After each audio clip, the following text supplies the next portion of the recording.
শোনো শোনো রসুলপুরবাসী, শোনো দিয়া মন, শোনো শোনো চান্দের বাজারবাসী, শোনো দিয়া মন, ভালো লাগলো আপনাদের এই মাহফিল আয়োজন। ভাইরে ভালো লাগলো আপনাদের এই মাহফিল আয়োজন। শোনো শোনো চান্দের বাজারবাসী, শোনো দিয়া মন, শোনো শোনো কুটির পাড়াবাসী, শোনো দিয়া মন, ভালো লাগলো আপনাদের এই মাহফিল আয়োজন। ভাইরে ভালো লাগলো আপনাদের এই মাহফিল আয়োজন। এই মাহফিলের আনেওয়ালা মুসলমান সবাই, কারো গায়ে যে বিএমপি আর জামাত লেখা নাই।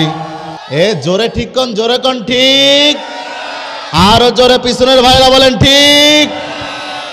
আমার ভাইয়েরা, আমার বন্ধুগণ, কোন দিকে নজর নাই,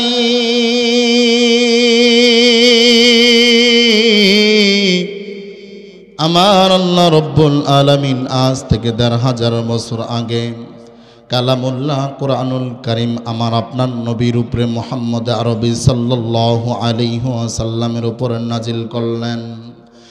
আল্লাহ রব্বুল আলামিন নাজিল করলেন পথ ভোলা মানুষগুলোকে পথের দিশারি দেওয়ার জন্য, খারাপ মানুষগুলোকে ভালো বানাবার জন্য, অভদ্র মানুষগুলোকে ভদ্র বানাবার জন্য আমার আপনার আল্লাহ রব্বুল আলামিন বিশ্ব নবী মুহাম্মদুর রাসূলুল্লাহ সাল্লাল্লাহু আলাইহি ওয়াসাল্লামের উপর কোরআন নাজিল করলেন। আর ডাক দিয়ে বলেন, ওগো নবী মুহাম্মদ,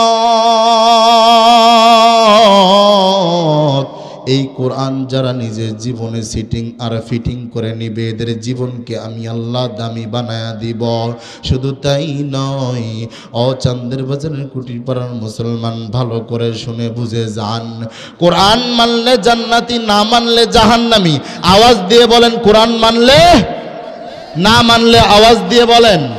কোরআন মানলে জান্নাতি, না মানলে জাহান্নামী। আমার আল্লাহ রব্বুল আলামিন ডাক দিয়ে বলেন, ইন্না আনজালনা আলাইকাল কিতাবা লিন্নাসি বিল হাক্কি ফামান ইহতাদা ফালিনাফসিহি ওয়া মান দাল্লা ফাইন্নামা ইয়াদিল্লু আলাইহা ওয়া মা আনতা আলাইহিম বিওয়াকিল। এ চান্দের বাজারের বাসী, আওয়াজ দিয়ে বলুন না আল্লাহু আকবার। এ বাবাজি, গভীর মনোযোগ দিয়ে শুনবেন। আমার আল্লাহ রব্বুল আলামিন ডাক দিয়ে বলে, আমি আল্লাহ রব্বুল আলামিন কোরআনুল কারীমকে সত্য বলে জানায়া দিলাম। যারা নিজেদের জীবনে সিটিং আর ফিটিং করবে, রাষ্ট্র থেকে শুরু করে রান্নাঘর পর্যন্ত যারা কোরআন দিয়ে পরিচালনা করবে, আজকে সংসারের মধ্যে অশান্তি কোরআন না মানার কারণে, কথা কোন ঠিক কিনা? স্বামী স্ত্রীর সম্পর্ক খারাপ কোরআন না মানার কারণে। এই কোরআন দিয়ে যদি আমি আপনি সব কিছু বাস্তবায়ন পরিচালনা করি, পরিপূর্ণ বরকত যিনি দিবেন তিনি কে? মুসলমানের আওয়াজে বলেন তিনি কে? শুধু তাই নয়, আপনারা এখানে আসছেন, কোরআন এমন এক দামি কিতাব। এ মুসলমান, ভালো করে বুঝে নেন, আপনারা এখানে আসছেন, এখানে আসার বিনিময় আল্লাহ রব্বুল আলামিন আপনাদের পিছনের সগীরা গুনাহগুলোকে মাফ করে দিয়েছে।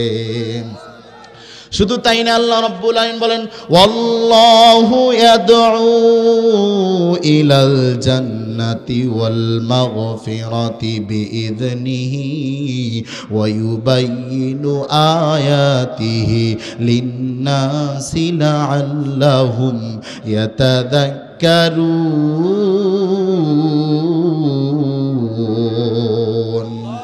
এ মুসলমানের আওয়াজে বলেন আল্লাহু আকবার। এই আয়াতের মধ্যে আল্লাহ রব্বুল আলামিন দুইটা পুরস্কারের কথা বললেন। নখ তুলে বলেন কয়টা পুরস্কার? আপনারা এখানে যারা আসছেন দুইটা পুরস্কার আল্লাহ রব্বুল আলামিন বললেন। এক নাম্বার পুরস্কার যারা কোরআন শোনার জন্য আসছে, অল মাগফিরা, আল্লাহ তাদেরকে মাফ করে দিয়েছে। সুবহানাল্লাহ, জোরে বলুন সুবহানাল্লাহ। দুই নাম্বার পুরস্কার তাদের আমল নামায় জান্নাত লিখে ধন্য করে দিয়েছে। জোরে বলুন আল্লাহু আকবার। এ কোরআনের পাওয়ার আছে না নাই? তাহলে কোরআন শুনলে জীবনের গুনাহ মাফ হয়, এরপরে আমল নামায় জান্নাত লিখে দেওয়া হয়। সুবহানাল্লাহ, জোরে কোন। তাহলে যে কথা বলতেছিলাম, আমরা ঠকে গেছি না জিতে গেছি? ঠকে গেছি না জিতে গেছি? আর আমরা জিতার মধ্যে থাকতে চাই। আমাদের যদি জীবনের গুনাহ মাফ হয়, আমল নামায় যদি জান্নাত লেখা হয়, আমরা তো জিতে গেছি। কথা কয় না?